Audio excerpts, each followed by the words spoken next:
Hello students, welcome back to Diksha Vedantu English for 9th and 10th. I'm your chemistry master teacher.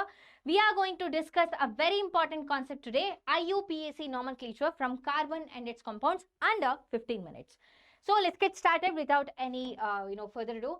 So first, please do subscribe to the channel and turn on the notifications for more videos like this, and please do share the videos with your friends as well as family so that it will be useful for them as well. And we have a Telegram channel. Okay, the link will be in the description. Click on that and join our Telegram channel for more updates, free notes as well as assignments. Alright, so carbon and its compounds is a very important chapter from exam perspective. So first, rules, IUPAC nomenclature. So IUPAC is nothing but International Union. Okay, so IUPAC. So this union has some rules, has set some guidelines to name the organic compounds. Why? Because we need to have a uniformity throughout the world. So what are the rules? First, identify the number of carbon atoms in the compound. A compound having 3 carbon atoms would have the name propane. So this is nothing but the root word. What is it called? It is called the root word. So we have to identify the number of carbon atoms in the compound. So the longest chain is considered. So longest chain should be identified. So it doesn't matter. So if it is from left side or right side, longest chain. And carbon to which the functional group is attached should be given the least possible number. So we need to make sure to give the number, the least possible number, to the carbon which is attached to the functional group. Okay, be it double bond, triple bond. So whichever carbon that has the double or triple bond, it should be given the least possible number. And of course, we know the functional groups, alcohol functional group, we have aldehyde, we'll discuss that. So moving on to the next rule here, in case a functional group is present, it is indicated in the name of the compound with either a prefix or a suffix. Prefix is the, before the root word. Suffix is like the surname. Okay. So alcohol, it has suffix OL, aldehyde AL, carboxylic acid, oic acid. So these are the suffixes. These are like the surnames. Okay. And ketone, we have 1. And for halogens, mind you, so we have prefix. Only for halogens, we have prefix. Okay.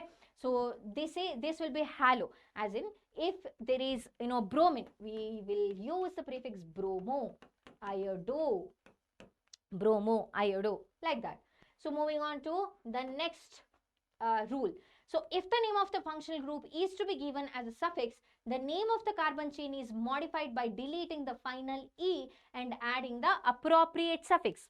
So when we are talking about, let's say, so this is the root word propane, it is an alkene, but it also has one alcohol group. So what are we going to do?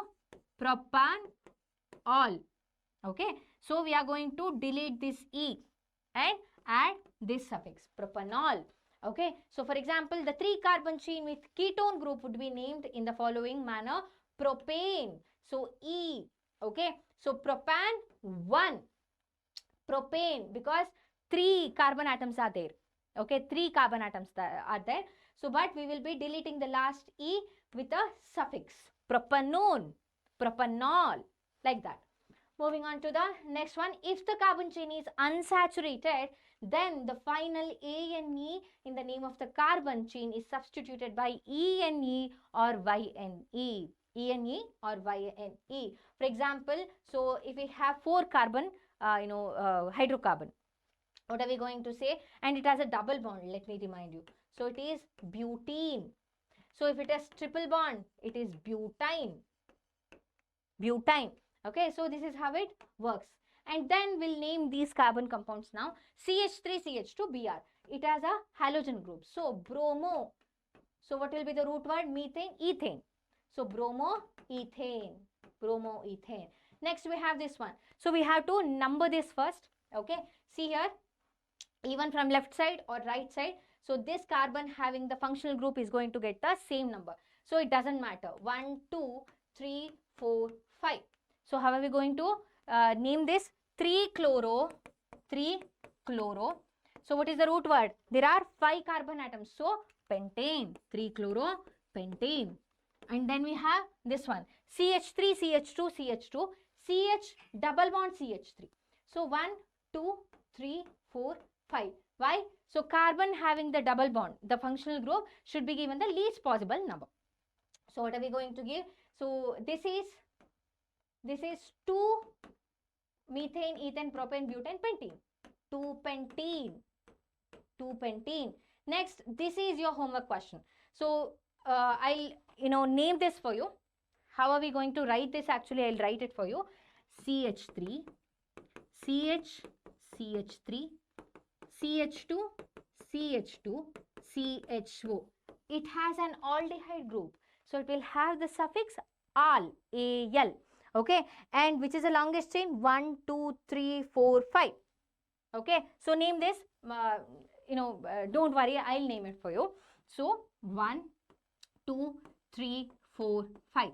So in the fourth carbon, we have a methyl group. So what is it going to be? 4-methyl. 4-methyl. So root word will be pent. Pentanone. Pentanol, because it is an aldehyde. Pentanol. Okay, so this is pentanol. What is it? 4-methyl pentanol. So this is it. And for functional group, so we have discussed the functional group. Let me show you that again because it can be quite confusing. See here. So functional groups, alcohol. So ROH, this is the functional group. Aldehyde, RC double bond OH, this is the functional group. Carboxylic acid, RCOOH. Ketone, RCOR dash. In place of H, if we have another hydrocarbon chain or ring or just straight chain, so then we have ketone. Okay. So halogens. So halogens are nothing but group 17 elements. Group 17 elements which include iodine, bromine, chlorine, fluorine. Okay. So this is all for today's topic under 15 minutes. Let me see you in the next session with more interesting topics under 15 minutes. Okay. Thank you so much. Please do subscribe to the channel and turn on the notifications. And thank you and bye-bye.